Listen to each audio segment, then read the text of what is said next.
One of the most iconic examples proposed for evolutionary time is the Grand Canyon. Many skeptics of the flood point out that since there is no single layer found in the strata of the canyon that matches their idea of what the Genesis account says happened, that there is simply no geological evidence of Noah's flood, and therefore the flood must be a myth.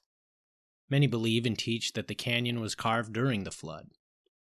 If the canyon was carved during the flood, then why are there not many similar Grand Canyons all over the earth? As we'll see, the evidence within the canyon itself and in the surrounding topography points to a series of unique events that produced this truly Grand Canyon a few centuries after the Genesis flood. To be sure, the canyon, the strata, and the Colorado Plateau on which they rest can all be linked to the flood. However, only hydroplate theory explains and links all these events and features together using physics-based explanation of observed features and simple cause-to-effect reasoning. Any theory of the canyon's formation must first explain the formation of the exposed layers, what caused some to tip at an angle, and what forces or mechanisms caused tipped layers to become beveled cleanly along a nearly horizontal plane. Let's discuss what the layers represent. Do they simply represent vast time according to uniformitarian principles of superposition? Or do they represent other physics-based phenomena? Visitors to the canyon are shown the names of dominant layers of strata. Park geologists believe the sedimentary layers were deposited gradually over nearly 1 billion years, and have assigned geologic periods of time to each of the layer groups. Curiously, amidst the stack of horizontal layers in the canyon, a huge period of alleged time is missing from their own timeline of the past. To the right is a portion of a chart of evolutionary time, produced by the International Commission on Stratigraphy. The intermittent Temple Butte limestone layer is said to have been deposited around 380 million years ago, during the Upper Devonian period. However, the mauve limestone below it is supposed to have been fully deposited 485 million years ago as the Cambrian period ended. It is puzzling that around 100 million years of time is missing from the canyon's layers, with little detail offered as to how the Ordovician, Silurian, and most of the Devonian sediments disappeared so cleanly, where they went, or why they never developed in this region. 100 million years is quite a long time for exposed layers of porous limestone to remain undisturbed, especially when considering that the latest theory of the canyon's formation is that weather and a river cut through all these layers in just 6 million years. Similar problems arise when we consider the certain effect of erosion on all layer boundaries. One of the most striking features of the canyon are the vast, thick, horizontal layers that appear to be neatly stacked like pancakes. Most accept the idea of superposition, that these layers represent hundreds of millions of years of sequential deposit of sediments that hardened into rock. However, if deposited over millions of years as claimed, then erosion between and within layers, cross-contamination, and variation in thickness and purity should all be readily observed, yet any view from the rim indicates otherwise.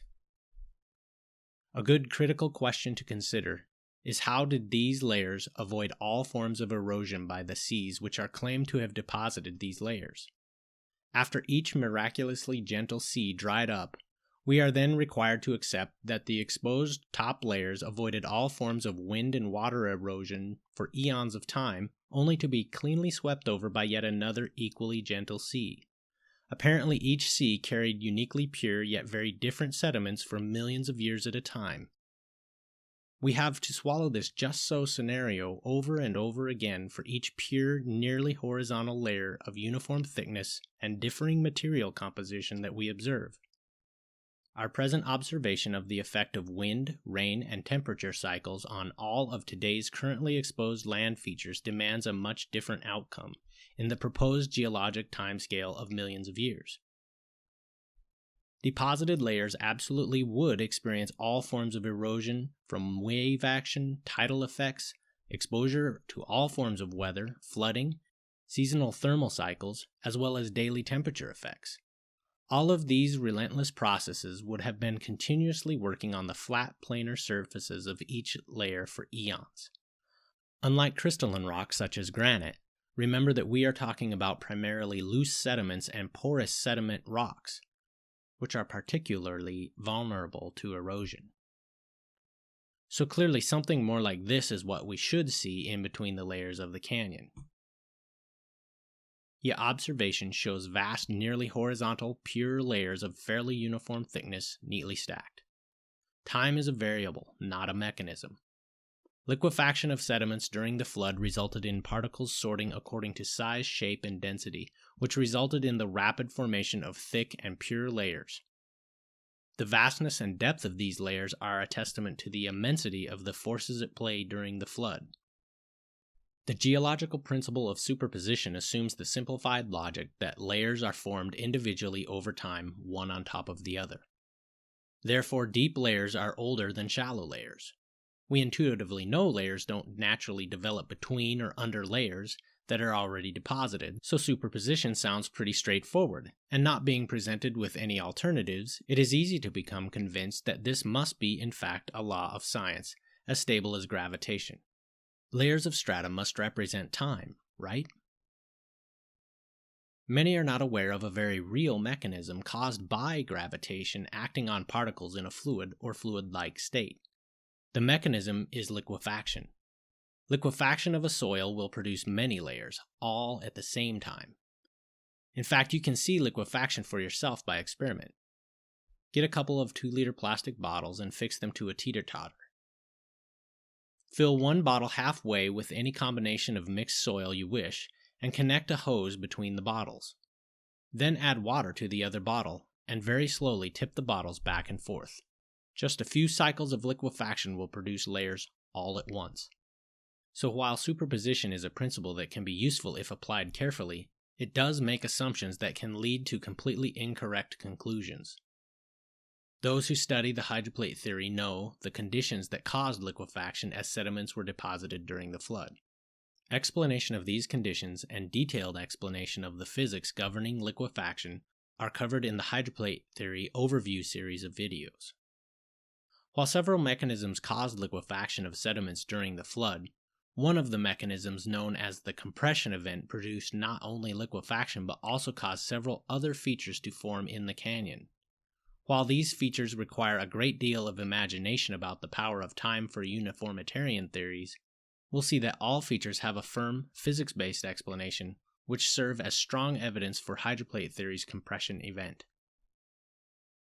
Evidences of the compression event that are easiest to see are the canyon's unconformities between layers and the intrusion of quartz into crushed granite. You probably noticed the tipped layers below the Tapete sandstone in this graphic. The bevel line of contact between these tipped layers and the horizontal layers above is called the Great Unconformity. The Great Unconformity is alleged to represent around 1/2 billion years of time, where a mountain's tipped layers were horizontally beveled off by an undefined process. Again, time is a variable, not a mechanism. Whether the Great Unconformity represents 1/2 billion years or not, no mechanism is provided that explains this horizontal beveling of tipped layers. Vague reference to erosion over time does not suffice to explain this feature. Erosion over such a long time should have left a substantial pattern of deep erosion, not a beveled, nearly horizontal plane. So what mechanism could produce this beveled feature? Another question to ask is what tipped the layers under the unconformity in the first place? Beveling tipped layers horizontally requires relative motion against something from above. Tipping layers requires force on a massive scale such that continental rock below them is compressed, buckles up, and tips the layers. What mechanism or series of mechanisms could cause all of this to happen? Hydroplate theory explains that midway through the flood, Earth's continents slid rapidly on water. This sliding of continental plates is at the root of the theory's name, hydroplate. We will not take time here to cover the forces and mechanisms leading to the rapid sliding. However, this material is covered in detail by the hydroplate theory overview series of presentations. What we will cover here is the evidence produced as a result of this rapid sliding of plates on water. As the Atlantic mid-oceanic ridge rose up, continental plates slid away, the African and Eurasian continental plates slid to the east, while the American plates slid to the west, on a nearly frictionless layer of supercritical water. As the leading edge of the plates crashed into the mantle and began skidding to a stop, the granite buckled and crumpled, Earth's major mountain chains like the Andes and the Rockies were formed in hours. The compression event explains why both of these major chains are located on the western edges of the American continents. Uncemented sediments laid down during the flood and sorted by liquefaction into layers were tilted and tipped as the continent thickened and rose up. Beneath the sediments, the granite material experienced even more extreme compression, fracture, heating, and melting. The spiderweb of fractures in the granite soon filled with molten quartz. Why quartz? Of all the materials that make up granite, quartz melts at the lowest temperature. So as heat from compression and shearing of the granite increased, quartz always melted and flowed first. Therefore, veins in the fractures and along the shear lines were filled with quartz. This evidence is entirely consistent with the westward direction the American hydroplate slid away from the mid-Atlantic ridge. Those who have not considered the physical mechanisms supporting rapid continental drift that ended in the compression event explain the flat Cambrian-Precambrian interface as the result of hundreds of millions of years of erosion. For them, unimaginable time tends to explain everything. In contrast, we see hydroplate theory offers a physics-based reasoning. The granite walls of several deep canyons in North America offer much evidence of this extreme compression, sliding, and relative movement within the continental rock. Here we see Colorado's Gunnison Canyon. These areas indeed show that the material has been rapidly crushed and powerfully injected with a spider web of quartz veins. Only the heat generated by rapid crushing would explain how molten quartz could be injected throughout such a large volume of colder, solid rock. If this material were injected slowly over millions of years, the quartz would have cooled, solidified quickly, and not traveled so completely through even the thinnest of fractures. Any who work in the casting or injection molding industries can attest to the tremendous challenge of getting molten material to flow through both thick and thin mold walls. The thinner the vein, the greater the challenge. Any theory must take a hard look at the thinnest of these veins, where heat transfer to the walls of the vein would be tremendous, and explain how such a thin flow of hot material could flow without freezing against the colder, solid walls. Here, gradual processes and the variable of great time will not overcome the stark demands of thermodynamics and heat transfer that we see embedded in the rock. This material had to have been heated and crushed rapidly, and the quartz within had to be melted and injected just as rapidly under tremendous pressure. Guess what? In the Grand Canyon, under all the sedimentary layers, this same spiderweb of quartz-filled cracks in crystalline rock is found deep in the walls of the canyon's inner gorge. This basement rock in the canyon is referred to as the Vishnu Schist. While the granite continent was sliding, melting, crushing, and buckling its way to a stop, the sediments piled on what eventually became the Colorado Plateau felt the same sudden force of deceleration. While the basement rocks show that the material was rapidly crushed, many sedimentary layers further show that this crushing and compression must have been due to a rapid and massive deceleration and sliding event. How else was this sandstone beveled so evenly? This again points to a rapid one-time sliding event, where tipped layers sheared along a horizontal plane and were beveled by sediments above. Similar evidence in the sediments is seen on a large scale.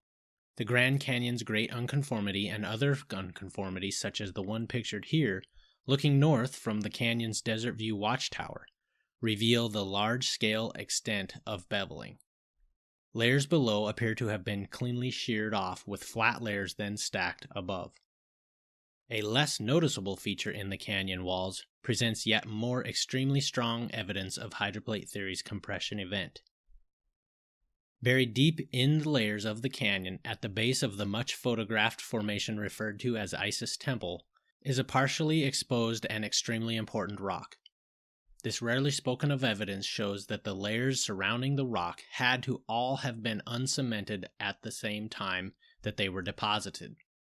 It also shows that the unhardened layers were rapidly moving in a massive westward flow, as hydroplate theory would expect, before they came to a rest at their current position.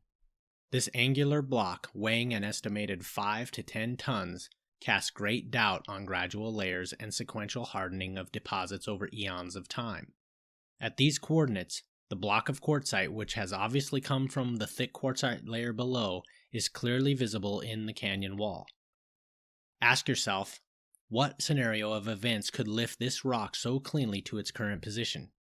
Hardened rock layers would never smoothly deform around and encase the rock. Surrounding layers above and below the sharp features of the block have clearly deformed around the edges. Only soft, water-laden sediments would deform locally like this.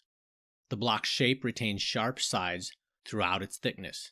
There is no evidence of weathering that would be expected if this block was partially exposed to weather for eons and gradually buried. Geology professor Arthur V. Chadwick correctly identified the lifting force. A very dense, rapidly flowing sand, mud, and water slurry which plucked the block off the tipped Precambrian lower quartzite layers far upstream of the flow. The easiest way to lift and transport such a heavy block is in a dense, liquefied, and therefore very buoyant sediment and water mixture that is flowing at high velocity. Unlike any other theory, hydroplate theory precisely explains this rock's unique position.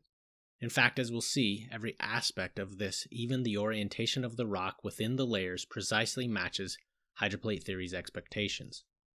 This rapid transport occurred immediately above the Cambrian-Precambrian interface during hydroplate theory's compression event. Remember, this interface is what has been termed the Great Unconformity by those holding to uniformitarian geology. But as you've seen in the hydroplate theory overview, there is a simple physics-based explanation once the prevailing dogmas of evolution are abandoned. The Great Unconformity is actually the natural shear line resulting from the rapid deceleration, sliding, and beveling of sediment layers. Rather than representing 1/2 billion years of time and mysterious erosion processes, the Great Unconformity formed in hours due to deceleration and sliding on a continental scale. Note the camera here is looking north, therefore the slurry slid from east to west.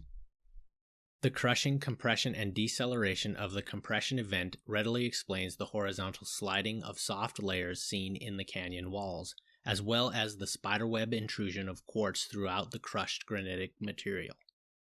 If you'd have placed an indicator in the soft sediment layers produced by the flood before the compression event, it would have moved with the rapidly sliding plates and sediments. But as the plates crashed and began slowing, the indicator would have bent in the direction of the deceleration, just as your head bends forward when you slam on the brakes in a car. As this deceleration occurred, resistances slowed the plate, compressing it, causing it to buckle up and deform at points of weakness. This caused unhardened layers still saturated with water to incline and deform with the buckling plate surface. As decelerating layers were lifted up above the apex of buckled regions, uncemented particles above were no longer supported by the solid crystalline rock below, and a shear plane quickly developed between supported and unsupported grains. Below the sliding slurry, a sand layer decelerated and compressed first. That rapid compression squeezed up water, which lubricated the slide above, and aided lubrication of the layers above, and heated the quartz sand. This heat and compression changed the sand layer into a metamorphic rock called quartzite. Eventually, the unsupported sediments slid westward along the shear plane, which easily beveled the layers below and caused further liquefaction and horizontal layering of the sediments above. As this occurred, a block from the quartzite below broke away and was lifted and carried west by the flowing sediments. As the flow slowed, the heavy block gently settled and locally deformed the soft layers it was encased in. Centuries later, this rock was exposed as the Grand Canyon was carved, revealing strong evidence of catastrophic flowing of soft sediments while generating many difficult questions for those who believed that the canyon's layers were deposited and hardened slowly. There's probably a reason you don't see this rock pictured at the Grand Canyon's Visitor Center. It certainly doesn't fit popular narrative. However, all of these features in the canyon's layers align with hydroplate theory's compression event of rapid sliding, compression, buckling, beveling, and liquefaction occurring on a continental scale in an east to west direction. These mechanisms produced the layers and their unique features. Next, we'll discuss and critique the popular idea that the Colorado River cut the Grand Canyon. The canyon exposes another striking feature that is important to observe with a careful eye. In the middle of the canyon, beneath all the sedimentary layers, is a 46-mile-long deep inner gorge, where the crushed basement crystalline rock layer of the Vishnu schist is exposed. The rock walls of the inner gorge are jagged and very steep.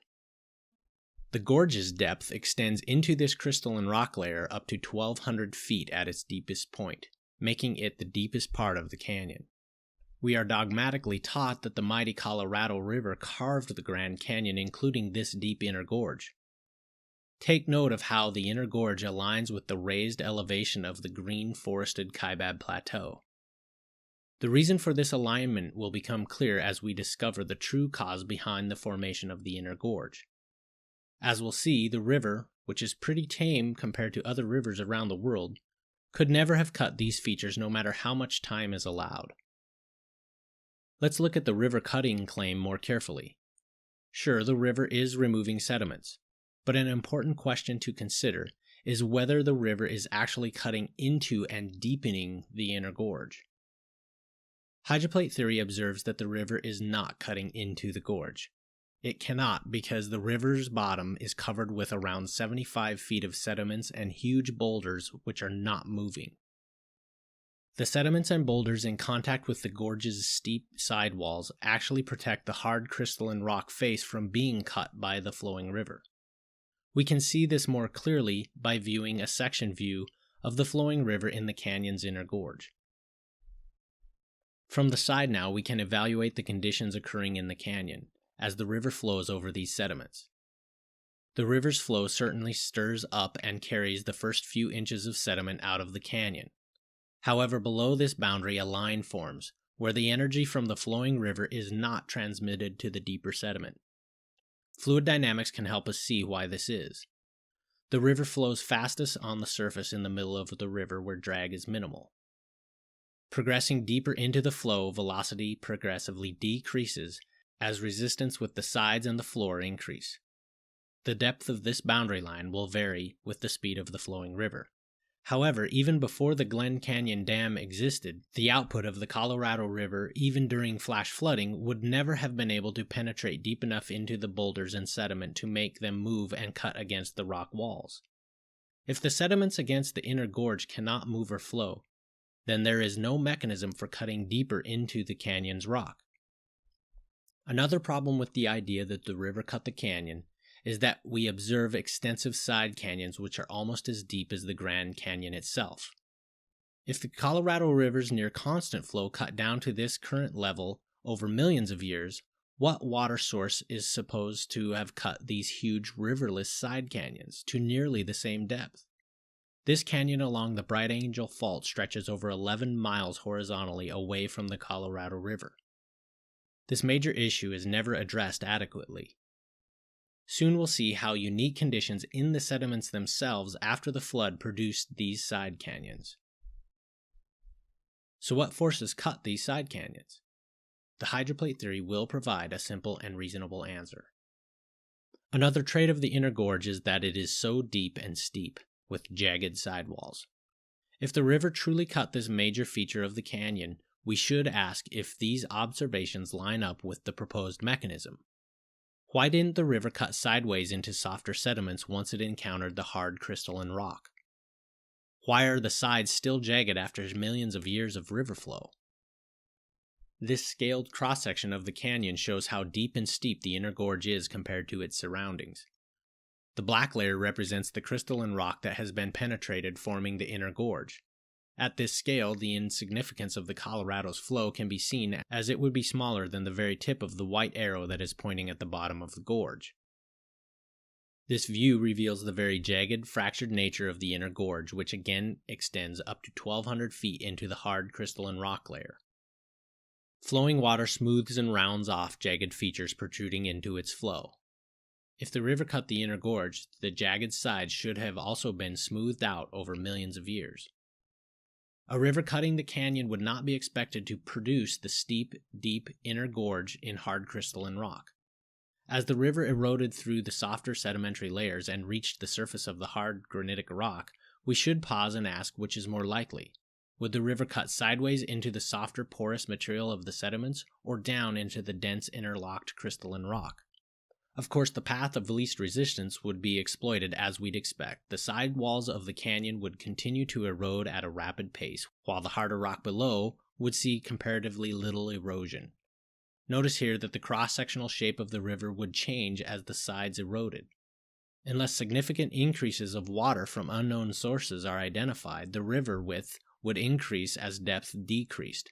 Both of these changes would slow the river's flow speed, decreasing its ability to continue to erode sideways, much less cut down into harder material.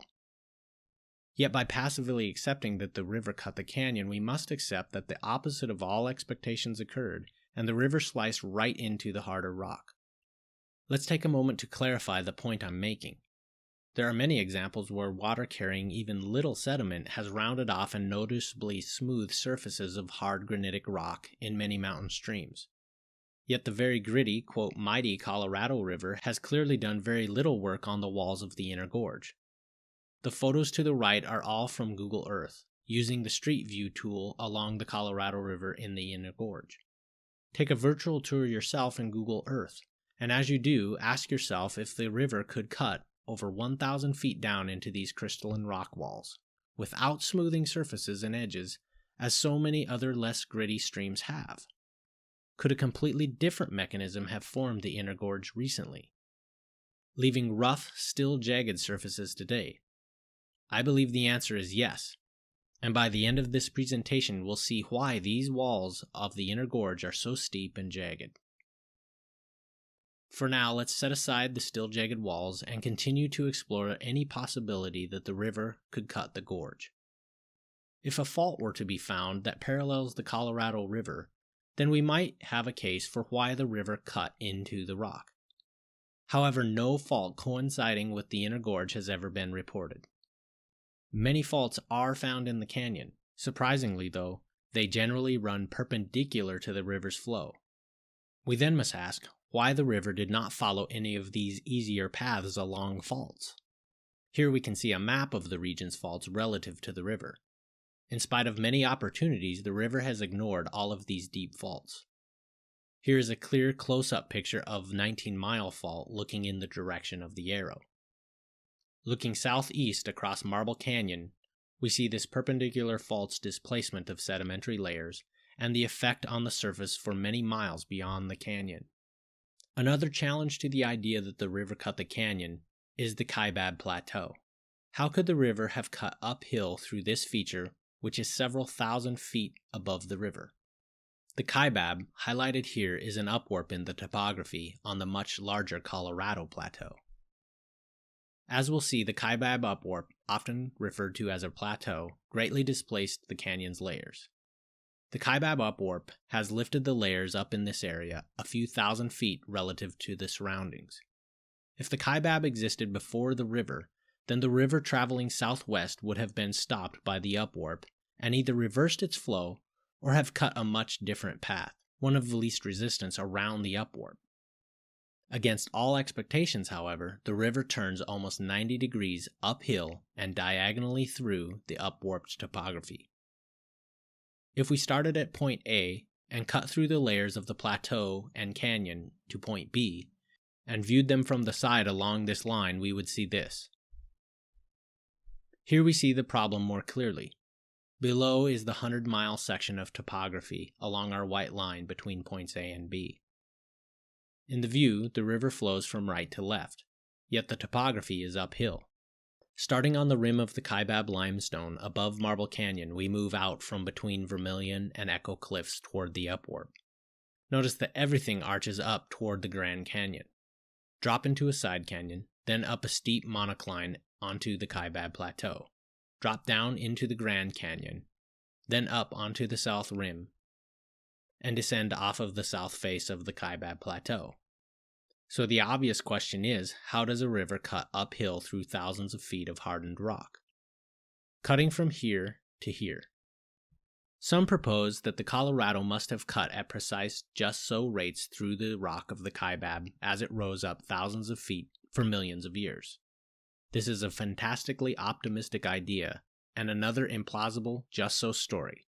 Of course, the forces and mechanisms that produce this carefully balanced just so story are rarely addressed in any specific detail that can be scrutinized. We again see that the river, even with lots of time, is very lacking and fails to explain the complexity of what we observe. Overlaying the detail of the disturbed layers reveals even more evidence of how the plateau has lifted relative to its surroundings. Here we see what is called a monocline, where layers have been distorted and displaced relative to each other as material rose to the west of the monocline. Hydroplate theory will reveal the mechanisms that cause these features as well as the dramatic arching in the layers. This is called the East Kaibab monocline. To the right of the monocline, the layers are thinned, compressed, and arched up as you head left toward the Grand Canyon. Any theory of how the canyon formed must also address in detail how this dominant feature formed. That is, the Kaibab Plateau, which rises up from the Colorado Plateau. Any theory of the Grand Canyon must offer a mechanism of how the Colorado Plateau formed as well. See Part 4 of the Overview series of presentations to learn how hydroplate theory answers the double-ended mystery of how the Colorado Plateau rose up while depressing the Mohorovičić discontinuity down into the mantle at the same time. Only hydroplate theory offers a defined mechanism for producing plateaus. To understand how the canyon did form, we need to be familiar with many other features outside the canyon itself. For most visitors, the tiny Colorado River is at least visible in spots from the rim, and all the popular theories claim that the river was the cause, and therefore most passively accept this extremely simplistic explanation of the canyon's formation. However, most of us who visit the canyon's edge see only a fraction of the canyon, which is of course very large. But these external features are so large and spread out that they are almost impossible to see from the rim of the canyon or even a plane or a helicopter. Because they are not seen, few realize these surrounding features' significance to the canyon's actual formation. For example, few realize that when they stand on the rim looking into the canyon, that they are actually standing in the bottom of a much larger hole. Over 1,000 feet of what geologists refer to as Mesozoic sediments are missing from both rims of the canyon and for hundreds of square miles in all directions. To the north of the canyon we see the remnants of these missing layers, in the formations of Echo and Vermilion cliffs, which rise around 2,000 feet above the Kaibab limestone, which forms the top rim of the canyon. Here is a photo I took from the highway that runs along the top of the Kaibab limestone at the front base of Echo Cliffs. Far in the distance you can see the corresponding Vermilion cliff system. Further down the highway and up into the funnel-shaped region between these two cliffs, looking back, we can see that the layers are arched up toward the Grand Canyon to the south. What caused all these layers to arch up in this direction? Also, some places further to the south, like Red Butte, show remnants of these same layer sequences. Red Butte rises 1,000 feet above the Kaibab limestone and is capped with a thick layer of volcanic material. The same Part 4 in the Hydroplate Overview series reveals how this non-volcanic butte became capped with volcanic rock. For now, we want to know where all this missing material went and how it was removed. So much Mesozoic material has been removed over 10,000 square miles around the canyon area that it has been termed the Great Denudation. At this point, we see several observations that show the inadequacy of the Colorado River cutting the canyon itself, the inner gorge, and its many side canyons. We've discovered the tremendous challenge of explaining how the river could have cut through the mountainously high Kaibab Plateau, and have begun to see many details in the arched layers that raise more unanswered questions about their formation.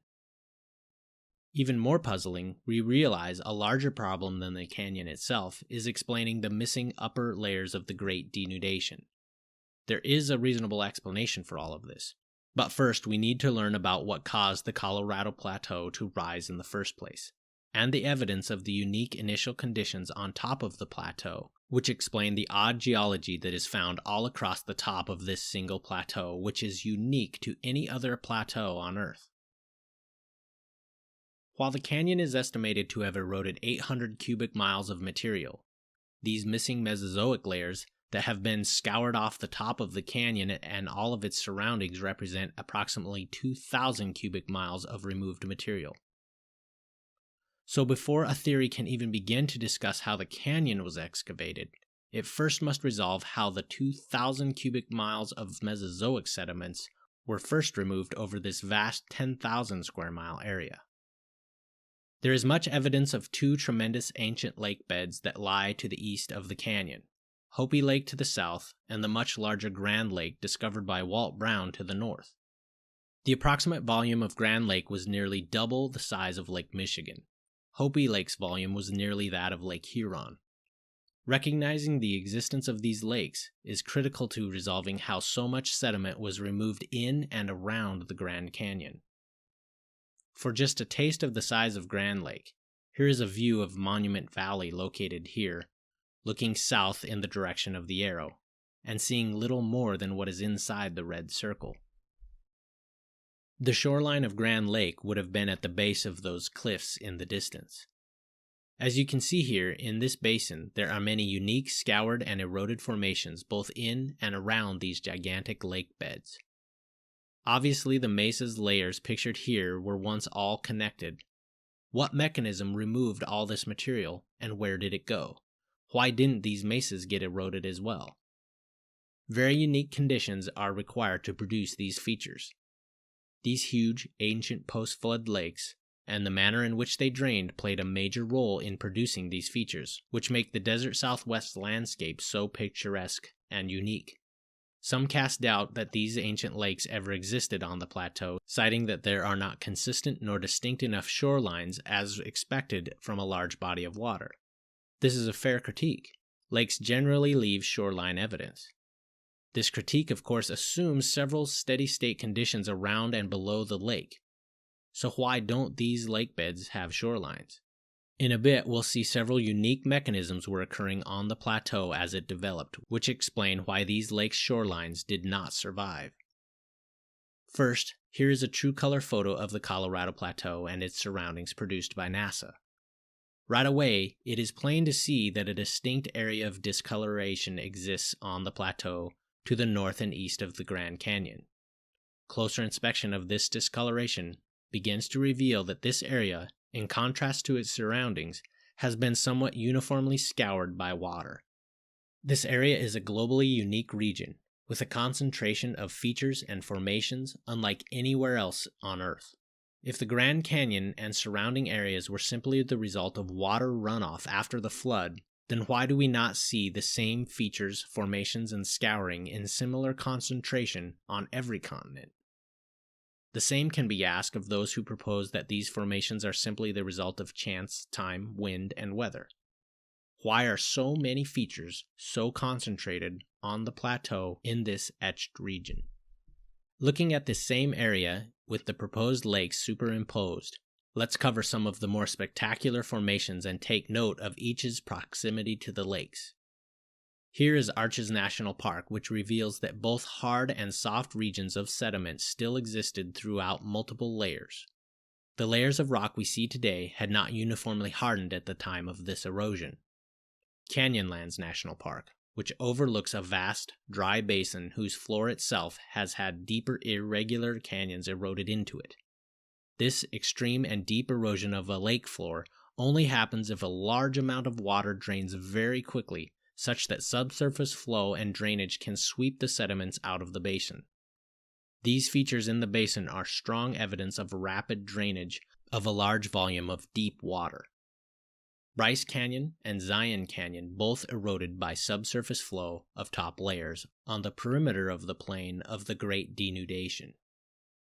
San Juan River, which along with many other rivers in these basins, severely goosenecks back and forth, again an indicator of much subsurface flow. Monument Valley, where a great deal of sediment has vanished, leaving many flat-topped mesas. This erosion and clean sweeping of sediments again points to rapid discharge and drainage of deep water. Rock Point, Arizona, where multiple large erosion pits up to 20 stories deep are found in an area where there is no source of water to carve them. Canyon de Chelly, where 5 side canyons converge on an 800-foot spire. Yet again, today there is no water source to explain this strange erosion. Coal Mine Mesa, an area in Hopi Lakes Basin rich with petrified wood and a thin layer of coal. where hundreds of square miles of the basin have been eroded by what appears to be a great deal of subsurface flow, similar to the irregular erosion seen in Canyonlands National Park in Grand Lakes Basin. Painted Desert is found in Hopi Lakes Basin. This southern end of Hopi Lake is also the location of Arizona's Petrified National Forest. Initially warm, silica-rich post-flood lakes would naturally hold some of the floating remnants of pre-flood forests. As the lakes cooled over time, the silica came out of solution and hardened in the saturated fibers of the trees, causing petrification. Watch the Hydroplate Theory Overview series of presentations to see why the post-flood waters were warm and how they ended up containing so many dissolved minerals. Finally, this region has the greatest concentration of slot canyons in the world. Again, notice how most of these locations are situated within the proposed lakebed regions. These fantastically unique formations all speak to having been formed by a large volume of flowing water over and through many layers of sediment that had not fully hardened into rock. Hydroplate theory proposes that these scoured basins and their many strange yet beautiful formations were formed as these two ancient lakes quickly discharged their volume in a matter of weeks. This presentation will show precisely how this happened. Another key point to understand is that in addition to the water content of these lakes, the sediments beneath and surrounding them were still not fully hardened into solid rock, and were still permeated with water left over from the flood. This water, still trapped in the sediments, played a major role in defining the unique landscape on the Colorado Plateau that we see today. Notice how many of the locations, which are not in the lake basins, are erosional areas near the shoreline. Remember, this is a dry desert region where there are few sources of water to carve these features. And hardened rock would never have eroded in the manner we see. Time and again we will see strong evidence that many of these layers we see in this area had to have been mostly soft in places and still contained much water between their uncemented particles. For several centuries after the flood, as the Rocky Mountains sank, the Colorado Plateau was hydraulically lifted.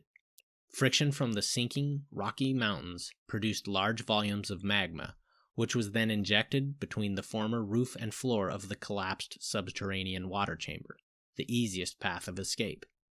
Two huge inland lakes, Grand and Hopi Lake, were located on this forming plateau and were also lifted.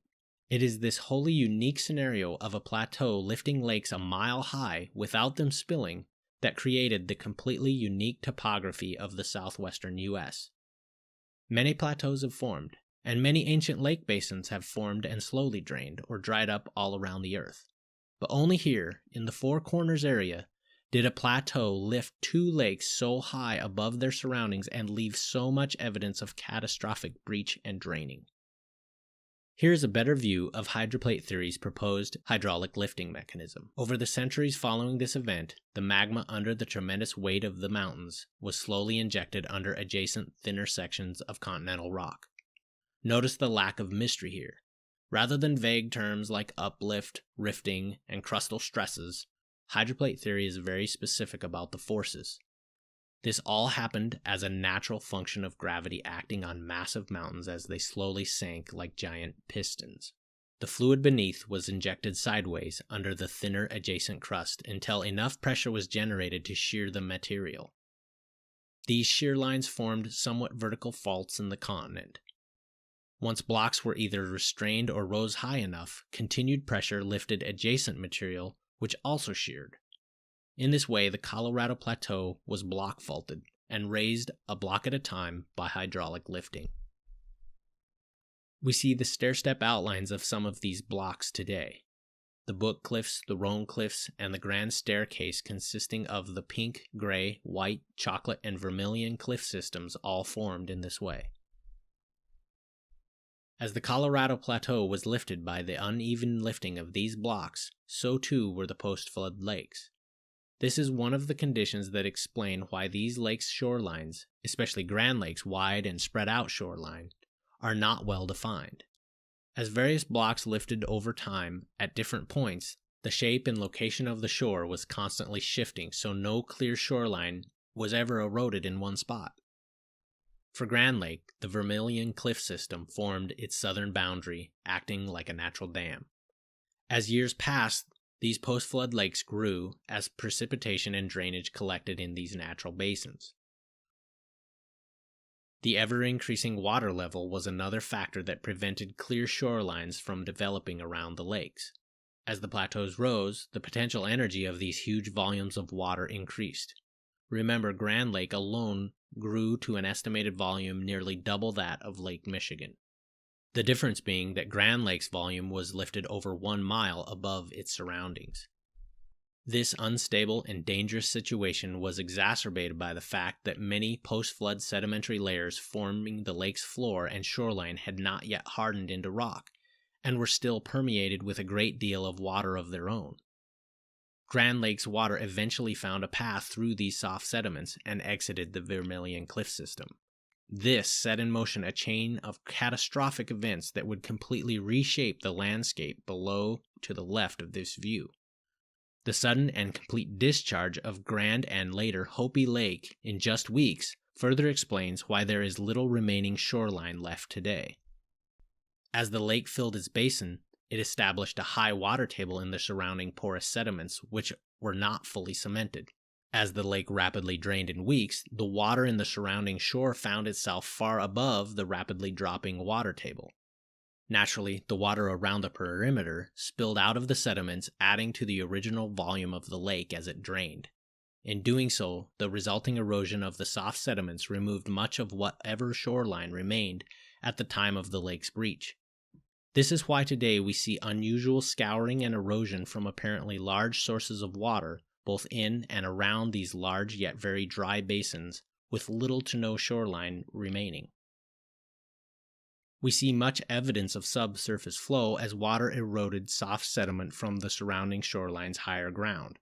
This explains the unique erosion seen in Canyon de Chelly and many other side canyons that ring the perimeter of the lake bed. Likewise, violent erosion occurred from under the lake floors, as high-pressure water erupted up from saturated sediments below. Local areas where sediment had begun to harden, and high points or islands in the lake's topography that placed more weight on the sediments below them survived the mass erosion and remain today as the unique mesas and spires which are so common in this region.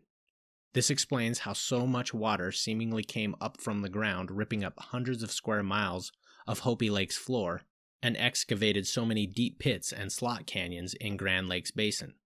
Soon we'll see where all the sediment removed from these basins ended up. Removed floor sediment exposed many of the block-faulted shear lines in the sediments. As water and sediment drained, water began to flow and erode sediment along these shear lines. This created many narrow, deep pits and slots in the basin floor, which briefly filled and flowed as even more subsurface water escaped the remaining sediments. Today, these very narrow and very deep canyons are explored and marveled at by those who visit the many slot canyons in and around the now dry lake bed. Some speculate in vain that time, wind, and undefined sources of surface water somehow cut these deep, narrow channels. Here we see the true source was a brief, one-time flow of subsurface water along sediment shear lines as a very large lake catastrophically drained. Now that we've seen hydroplate theory's explanation of the initial conditions that existed under the hydraulically lifted Colorado Plateau, and the evidence of unique conditions above it, we can now discuss the chain of events that carved the canyon and resulted in the many strange features in the surrounding topography. The key evidence to unlocking what happened starts with this formation on the plateau. Rarely noticed or discussed, it links the ancient lake region to the Grand Canyon. This large, peculiar, funnel-shaped feature is found in the remaining Mesozoic layers of Vermilion and Echo cliff faces. Many who visit the area have driven within and around it without notice on their way to more spectacular sights. So let's focus on this huge funnel-shaped feature which links the Grand Canyon to the lake bed region. The widening funnel shape is characteristic of the erosion pattern of a large volume of water escaping through a spillway. The difference being that this erosion pattern is on a massive scale. If a large amount of rapidly flowing water did not cut this feature, then I ask, what did? Certainly not the tiny Colorado River seen here far below in the bottom of Marble Canyon. And why is it funnel-shaped? and opening in the direction pointing directly toward the Grand Canyon. At the wide end, this channel is 12 miles across and 2,000 feet deep. Obviously, before Echo and Vermilion cliffs were carved out, the sediments were continuous between them and bounded the southern shoreline of Grand Lake. Hydroplate theory will show this huge funnel-shaped channel is glaring evidence of a massive, catastrophic lake breach. Here is another view looking directly down the mouth of the funnel, with an elevation cross-section view across the mouth of the funnel. It is hard to comprehend the size of this feature, so a comparison will help.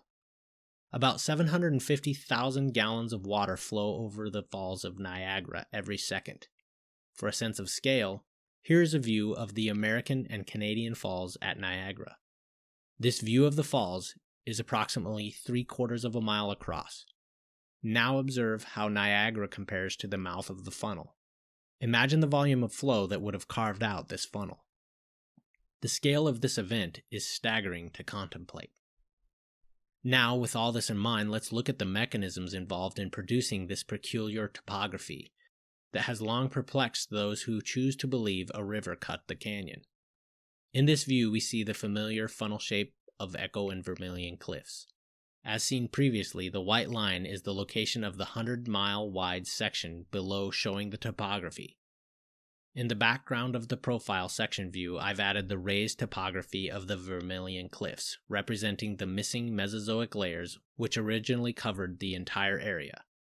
As we progress, we'll discuss the actual cause-to-effect mechanisms that scoured off the Mesozoic layers west of the funnel, produced both the general and gradual arching of layers, as well as the extreme arching up of the Kaibab Plateau, carving of the Grand Canyon, and of course the formation of the inner gorge of the Grand Canyon, as well as its many side canyons.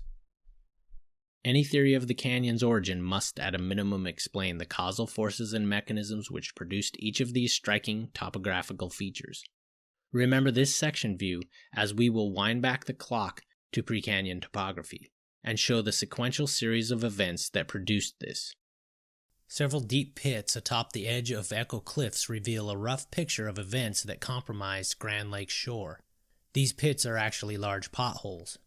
A pothole forms when a rock becomes caught in a spinning eddy current or vortex of flowing water that is whirled around in the mud at one spot. Potholes are generally small and form in fast-flowing streams. As you can see, these potholes are rather large. Consider how odd to find a large deep pothole at the top of a nearly 2,000-foot cliff. Today, this area is at around 6,300 feet above sea level according to Google Earth. Make a mental note that at this location, the Colorado River is over 4¼ miles away and well over 3,300 feet lower in elevation than these potholes. The Colorado River may be described as mighty, but it is not magical. How was so much water at this high altitude flowing powerfully enough to produce large eddy currents capable of spinning large boulders in still soft sediment? This is yet another striking piece of confounding evidence you will not find at the Grand Canyon's Visitors Center. But ignoring evidence does not make it go away, nor any less important. From above, we see this region as it is today, but with Grand Lake superimposed to the north and Hopi Lake to the southeast. Before the breaching of Grand Lake, the southwest end of the Colorado Plateau was a wide, generally flat plain of soft sediments. The topography of the Vermilion Cliff system was not arched up toward the area where the funnel is today. Rather, it was an elevated, generally level berm that bound the southern shore of Grand Lake. At some point, Grand Lake's southern shore began spilling catastrophically over the elevated Vermilion topography. This was possibly due to either the breaching of another lake further to the north that spilled into Grand Lake, or a seismic event from a sudden shift in the Colorado Plateau's block faults, which altered the shoreline level of the lake, causing it to suddenly spill over its southwest shore. Whatever the cause, a large flow of water began swiftly flowing over this area for a time. This explains how the potholes would have formed and be found in such an odd location today. How they ended up at the edge of an arched 2,000-foot cliff will become clear shortly. The soft sediments were also compromised from below as water found a path through the unsolidified material. Once the Vermilion Cliffs were compromised from within, a path quickly eroded the unstable Mesozoic layers, which slumped down, and quickly formed into an 18-mile-long open spillway.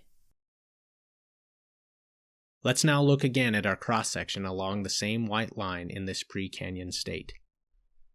Before Grand Lake breached, the weight of the sediments pushing down on the continent was in a balanced state.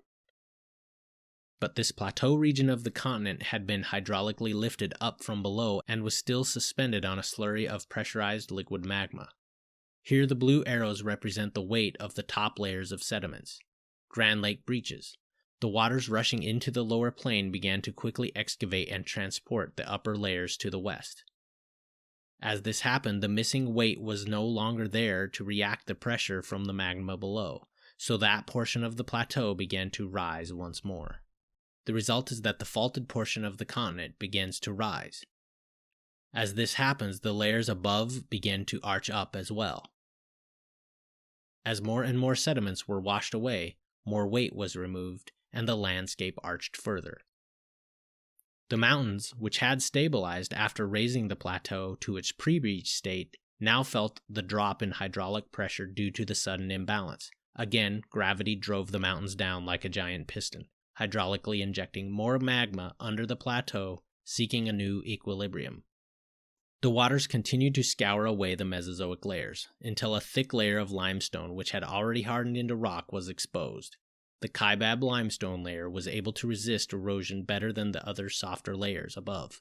Rather than continuing to erode down, the current continued eroding the soft sides of the spillway, naturally widening it into the funnel shape. The erosion widened the downstream end of the channel to about 12 miles across. This exposed much of the Kaibab limestone, and in the process formed Echo and Vermilion Cliffs. To get a sense of the scale of this, here is a picture taken in the direction of the green arrow from US Highway 89 as it climbs up the side of Echo Cliffs. This picture is taken around halfway up Echo Cliffs, looking across the 12-mile opening toward Vermilion Cliffs. Marble Canyon and one of its side canyons can be seen in the floor of the spillway below. It is hard to comprehend the tremendous volume of water and sediment gushing out of this breach point. Before the funnel was formed, the weight of sediments was evenly distributed. A section would look like this. As the funnel was eroded, the weight of the sediments was removed. Although the exposed Kaibab limestone on the funnel's floor was hard, it was very brittle and resting above still soft sediments which now exerted great pressure below the limestone. This placed the brittle exposed limestone into a bending state. The brittle limestone floor cracked in tension down the middle of the wide channel. As the funnel's floor fractured and rose, the rims of the two newly formed cliffs also were lifted. This explains why the potholes found along Echo Cliffs are found on raised topography at the edge of a cliff. Had the funnel's erosion been just a few feet wider, this important evidence would have been lost. In this way, Marble Canyon began to form as a tension crack. By now we see that time plus erosion times imagination does not equal the Grand Canyon and its many features. Instead, we see that careful examination of the entire area of the Colorado Plateau reveals the evidence which clearly points to the catastrophic mechanism of Grand Lake's breaching. This carved the huge funnel-shaped spillway near Page, Arizona, and split its limestone floor, producing Marble Canyon.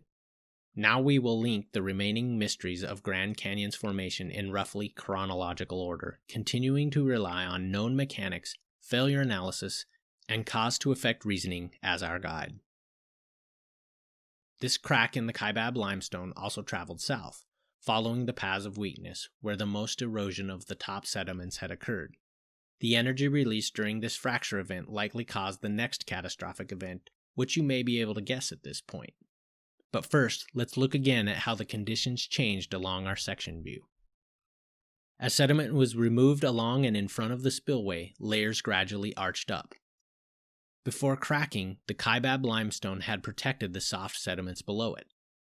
Once the Kaibab limestone cracked, the torrent dropped below the hard layer and began eroding deeper and deeper into the soft sediments below. Here it is important to remember once again that these soft sediments were still fully saturated in post-flood waters.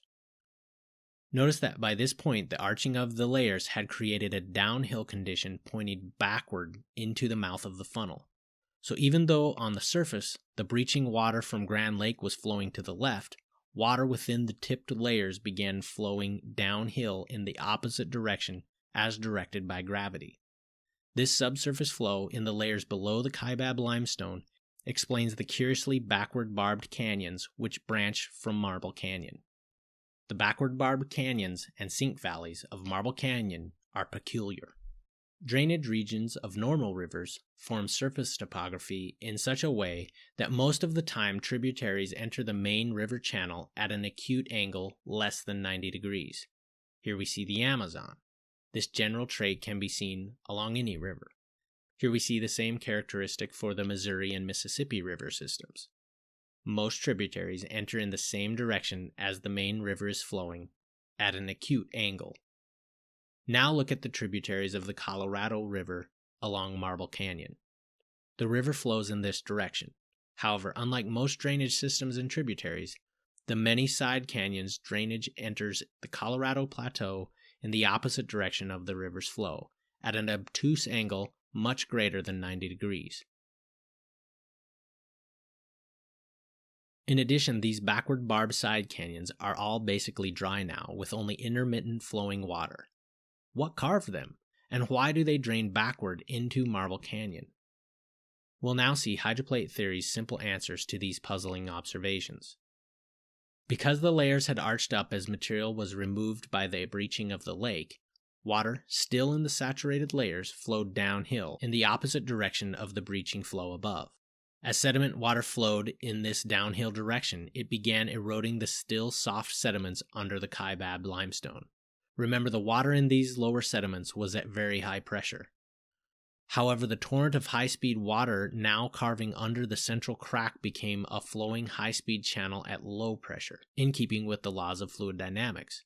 Of course, high pressure always flows toward low pressure, so the water in the sediments flowing downhill also felt a lateral pull toward the central torrent flowing down the crack. These two conditions directed the flow in the sediments. As the sediment flows near the central current, the pull toward the low-pressure current became greater and greater, so that the flow hooked in and changed direction toward the central current. In this way, the backward barbed side canyons formed in Marble Canyon.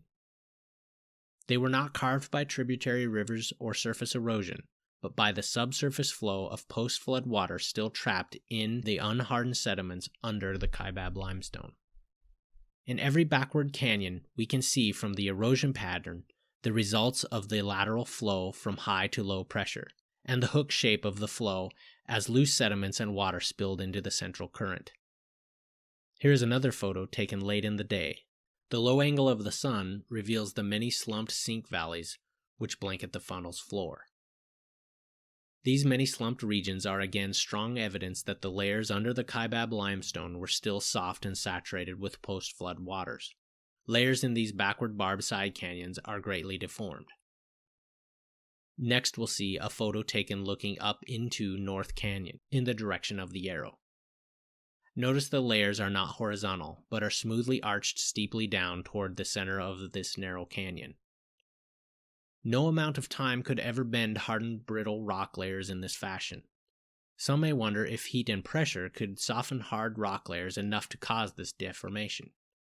However, these layers are not metamorphic, strong evidence that these sediments have never seen the kind of heat and pressure required to deform them. Therefore, the only realistic explanation of this evidence is that the layers were all soft and able to deform at the same time. Of course, this flies in the face of conventional thought, but we should not be interested in protecting convention. Rather, we should be interested in explaining the evidence with physics-based mechanics. Here's a more recent view of this canyon using the Street View mode in Google Earth. So how and why did these side canyon sediments deform so dramatically? Again, hydroplate theory offers a simple yet science-based explanation. Imagine you were standing in the newly opened fracture that created Marble Canyon, looking in the direction where North Canyon was about to form. A torrent of water sweeps past you and penetrates deep into the soft layers below the crack. You observe the opposite wall of the crack forming Marble Canyon as the waters penetrate soft layers below the Kaibab limestone. Because the saturated layers are tipped up to your left, the water and sediments in the soft layers begin to flow downhill, forming many small channels within the sediments. These channels combine, forming larger and larger tributaries, as they are drawn toward the low-pressure torrent of water where you are standing.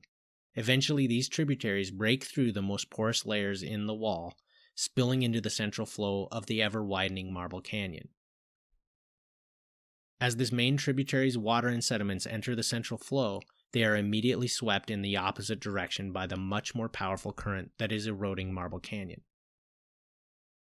The now open subsurface tributary continues to erode the most porous layers, exposing more small channels which empty their contents into the flow.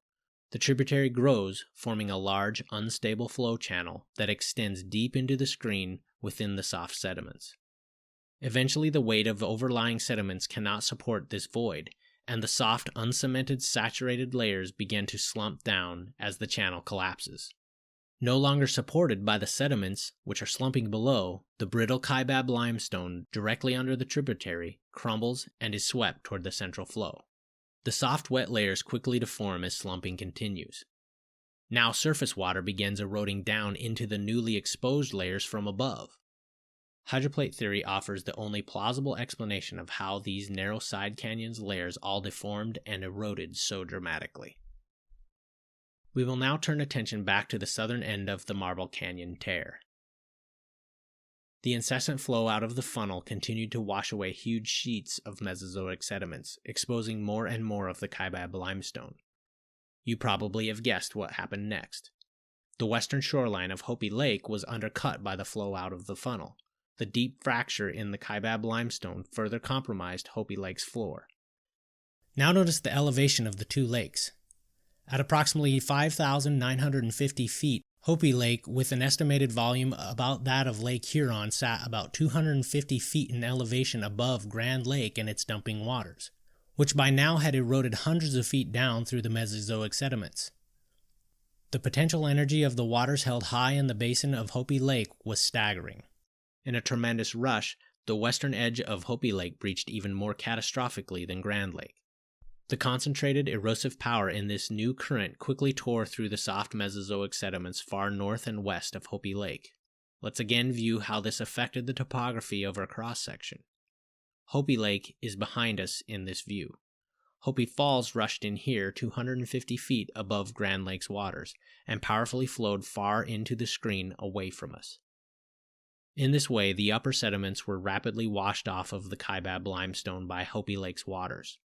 The weight of these sediments was quickly removed far northwest into the screen.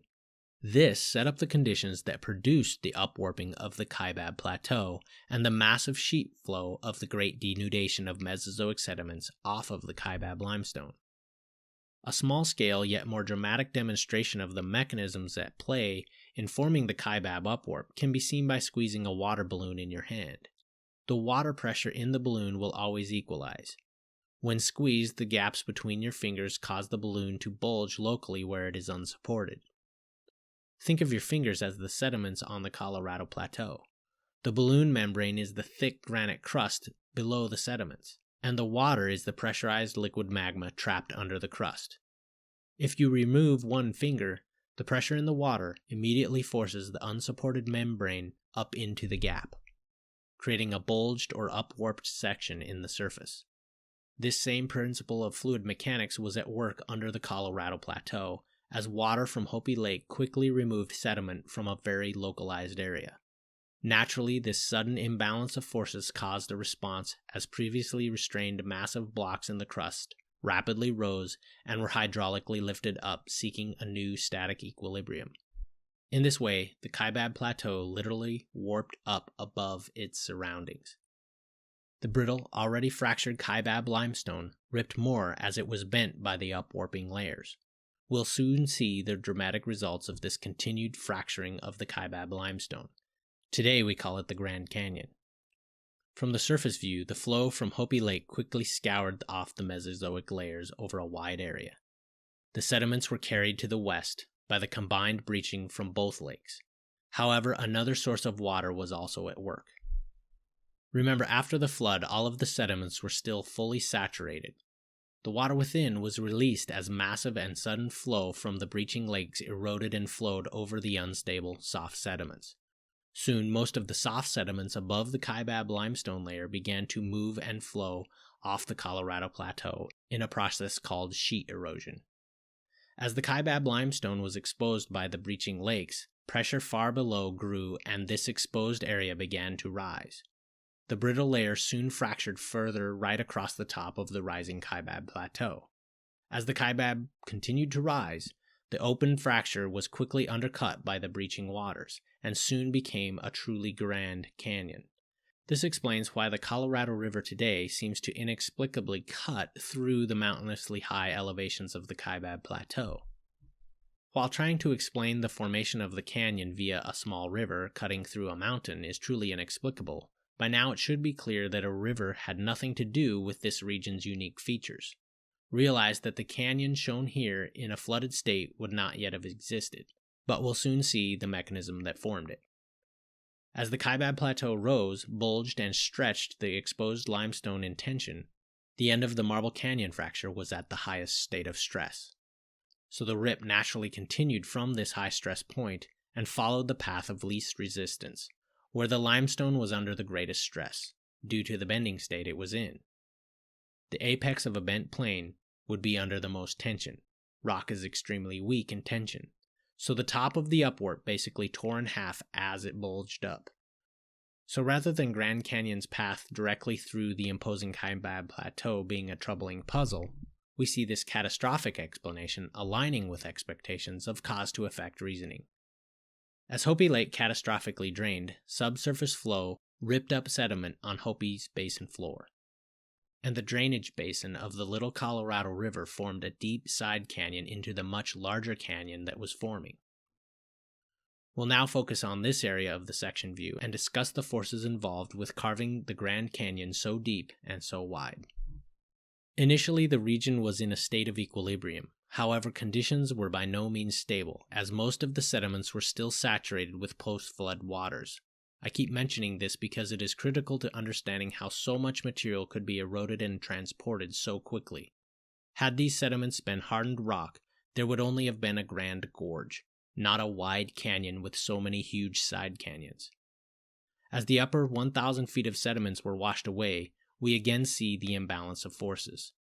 Water in the remaining adjacent layers began spilling out the newly opened faces, adding to the volume of the breaching lake waters.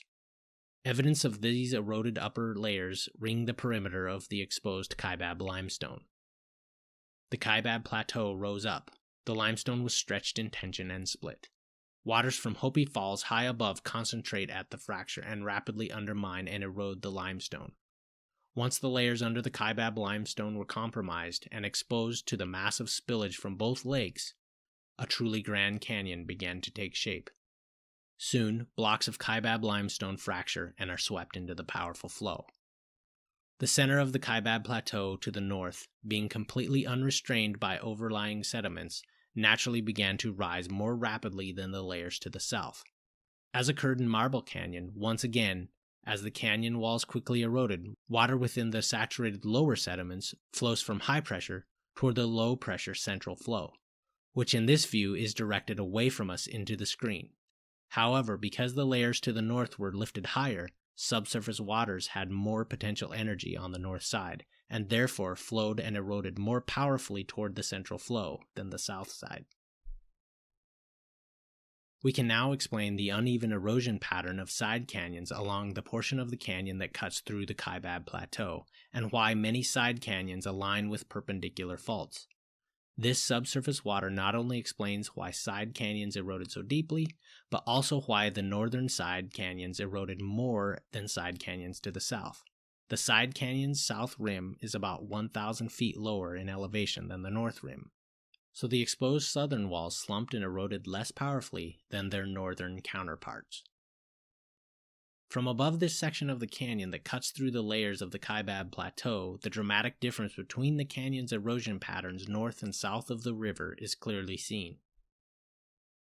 Moving west and off of the raised Kaibab Plateau, The north and south rim on either side of the river are not greatly displaced in elevation, so we expect and observe that the main channel of the canyon eroded more evenly where the slower and more even sheet erosion of the Great Denudation caused material to rise at a more even rate. Let's look back at our section view and discuss in a bit more detail what cut so many long, deep side canyons and why many align with faults that are perpendicular to the river's flow. Remember, today, these long side canyons have no significant water source that could erode them. Each of their drainage basins are too small to support continuous flow of even a small river, and certainly not sufficient to sustain the type of erosion the Colorado River has allegedly produced. Yet these side canyons are cut nearly as deep as the main canyon itself.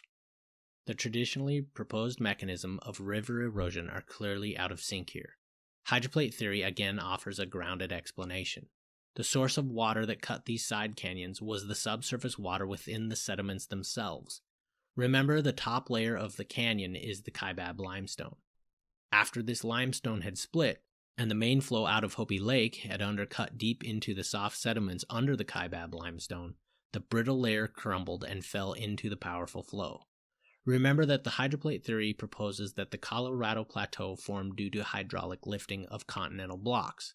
As these deep blocks rose relative to each other, many faults formed in the plateau. Most of these run perpendicular across the Grand Canyon. As these blocks moved, vertical shear lines had developed in the soft sediments directly above the fault lines. These shear lines also ran perpendicular to the canyon in line with the faults. These shear lines became the natural weak spots in the layers where trapped water within could flow toward the lower pressure, high velocity central flow that was cutting the main canyon. As subsurface flow increased along these shear lines, more and more sediment was carried along and swept into the central westward flow. Erosion and slumping continued all along these shear lines above the faults. Of course, this erosion and slumping of the lower sediment layers caused the Kaibab limestone above to fracture and crumble along these faults. Now we've seen why the higher altitude of the Kaibab Plateau on the north rim caused more powerful erosion and therefore longer, larger side canyons than on the south rim. Sediments on the north side of the canyon were lifted 900 to 1,000 feet higher on the Kaibab Plateau than the layers south of the canyon. Therefore, water and sediment north of the canyon had more potential energy for erosion than sediment to the south. In fact, this trend continues around to the northeast face of the Kaibab Plateau. There, the erosional difference is even more pronounced. This area on the northeast side of the Kaibab Plateau is called Nankoweap Canyon. Here, the higher elevation of the Kaibab Plateau is easily seen by the trees that grow in the cooler environment on top of it. Notice how as the southern rim drops in elevation off of the Kaibab, there is even less and less erosion in the canyon. This feature again aligns with hydroplate theory's proposed mechanism for what caused the canyon's erosion, namely that the layers were not yet cemented and still fully saturated with post-flood waters. The higher the layer topography rose, the more potential energy was added to the trapped water in the soft layers, and the erosion resulting was proportional to these conditions in the layers at every point along the canyon walls. This explains why the much higher north rim of the Kaibab is deeply eroded, even along the steep backside of the East Kaibab monocline. Let's take a moment to point out that this has nothing to do with the river at all. The Colorado River has pretty much the same erosive cutting potential on either bank. So why is the erosion so different on either side? Again, we see the river cut the canyon theory fails to deliver coherent explanation.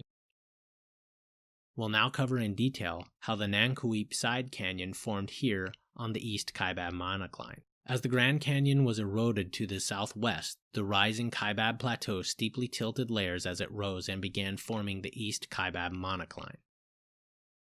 At some point, the water-saturated layers could no longer support their own weight on such a steep incline. The Nankoweap side canyon was soon carved by this landslide. The yellow line is the drainage basin of Nankoweap Canyon. Again, we note the erosional mismatch and wonder how a river could have produced this. Much material has eroded off the face of the Kaibab Plateau, while little has eroded from the opposite side of the Colorado River. The small creeks that only intermittently flow out of this dry canyon and empty into the Colorado River do not have the erosional power to have excavated all this material.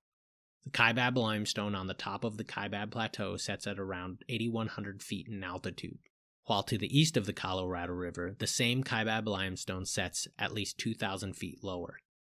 Perhaps if multiple powerful rivers spilled off the canyon from atop the Kaibab, then we might be able to explain this erosional mismatch.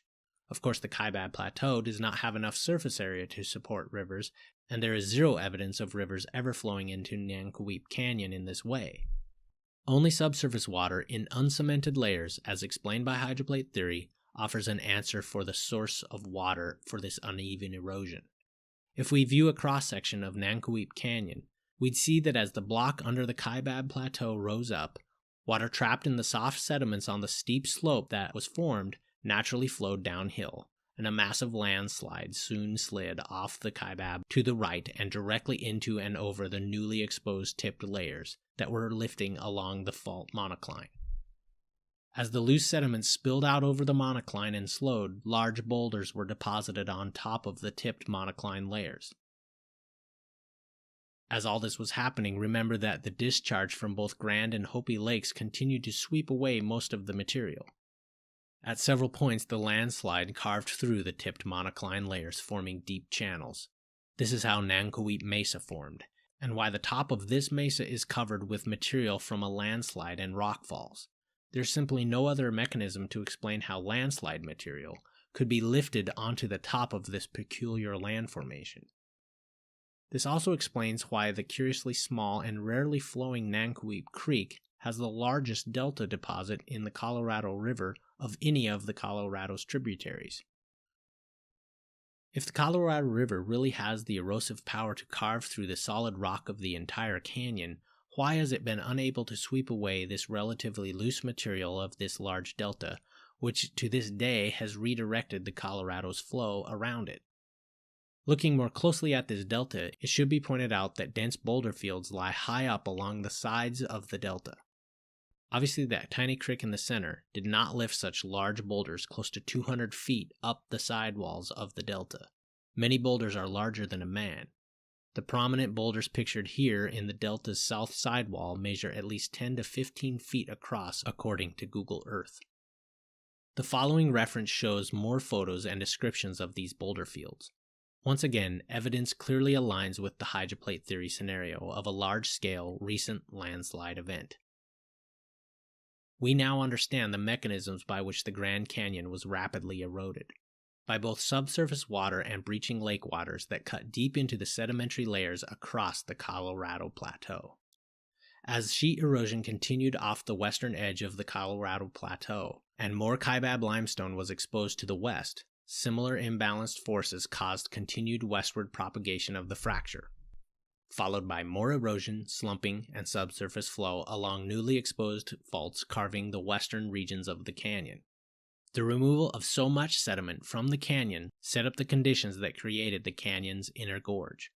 We can now explain the forces and failure mechanisms that produced the inner gorge, and understand why this deepest part of the canyon aligns with the raised Kaibab Plateau. Again, it all has to do with the balance of forces and recognizing the failure modes of materials. The deepest and extensive erosion and widening of many side canyons occurred in the midst of the newly raised Kaibab Plateau, and the weight of so much material was removed that another imbalance of forces had developed. This placed the now exposed crystalline bedrock of the continent itself in bending tension.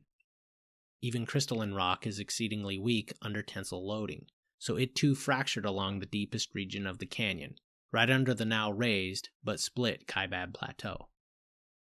As bending loads were relieved, the fracture grew and opened up to become the 46-mile-long, narrow, steep, and jagged inner gorge of the Grand Canyon.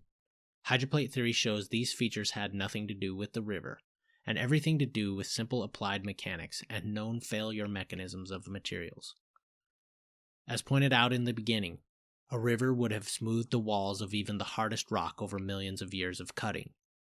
Yet the walls of the inner gorge are exceedingly steep and jagged, as can be viewed by anyone while in the street mode of Google Earth. This is the view from the river at the red circle, as you enter into the inner gorge of the canyon. Looking first at the north wall, then down further into the canyon, and then to the south wall. Look one more time at the steep, jagged walls of the inner gorge and see if you still think river water cut this imposing feature of the canyon over millions of years. Now that we've seen the canyon's formation, we must ask, where did all this flowing material go? Did the river slowly carry sediment grain by grain over 6 million years? If so, remember that only explains the 800 cubic miles of the canyon's sediment and perhaps a fraction of the sediment removed from the ancient lake basins. Again, we'll see that the catastrophic explanation of hydroplate theory fits the evidence best, by showing not only where the canyon's 800 cubic miles of sediment went, but also where the 2,000 cubic miles of additional Mesozoic sediments went. Hydroplate theory even explains how an additional 600 to 800 cubic miles of sediment was scoured and removed from the floors of Grand and Hopi lakes as well.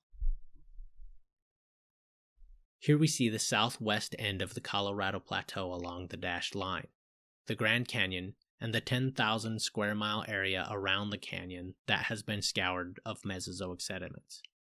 The Colorado River empties into the Gulf of California. So, is there any evidence of a massive flow of water and sediments off the western end of the Colorado Plateau? Interestingly, above the Colorado River, all along this section from the west of the Grand Canyon to the Gulf of California, lies a high floodplain. In 2011, the United States Geological Survey completed a detailed study of the broad 400-mile-long floodplain between the western end of the Grand Canyon and the Gulf of California. The study actually concluded that the Colorado River must have recently experienced a single rapid flooding event in which almost all the sediments below the floodplain were deposited. Just south of Bullhead City, Arizona, we can see evidence of this floodplain and the strong evidence that it was a turbulent event. Here, a mile east of the Colorado River and 100 feet above it, are well-rounded boulders whose transport required sediment-rich high-velocity water. The rounding of these boulders shows that they were once tumbled in a turbulent flow. Only a large-scale event such as what we've just described could deposit such large rocks so high above the basin that now drains into the Colorado River, far below. Hydroplate theory expectations align precisely with the evidence. In the recent past, before any river existed, a massive, fast-flowing flood of water and sediments followed the low-lying topography from the Colorado Plateau to the Gulf of California. This massive flow, lasting only weeks, formed the floodplain discovered in 2011 by the U.S. Geological Survey. Some of the remnants of the deposited sediments remain today in this area around Yuma, Arizona. This explains the extraordinary amount of sand that fills the Imperial Valley just north of the Gulf of California. Every year, many flock to California's Imperial Sand Dunes, also called Algodones Dunes, in recreational vehicles. These vast sand dunes were deposited by the huge surge of water as it emptied into the Gulf of California.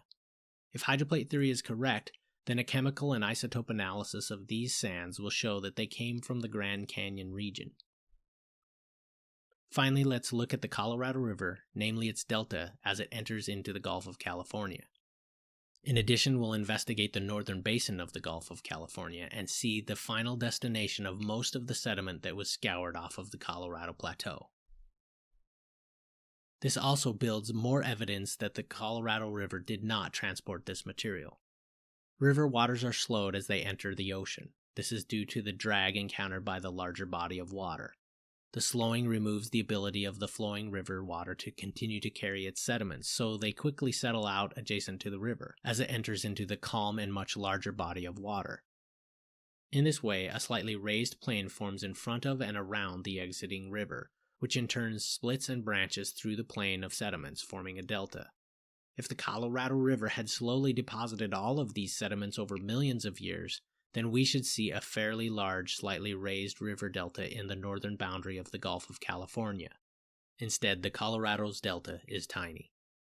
Some claim that the Colorado's delta is large, but a quick comparison of other rivers shows otherwise. For comparison, we see some large deltas of several famous rivers all viewed from 1,000 miles altitude. And here we see how the Colorado's delta stacks up. Why have these much larger rivers that clearly have deposited much more sediment not carved equally Grand Canyons? Clearly, the Colorado River could not have slowly excavated the colossal volume of sediment off of the Grand Canyon over millions of years and not have left an equally impressive delta. So rather than a large delta in the Gulf of California, we again see evidence of a large-scale, rapid flow beneath sea level. The entire northern basin of the Gulf is buried in a thick, smooth layer of sediments covering a 15,000 square mile area with an estimated volume of at least 6,000 cubic miles.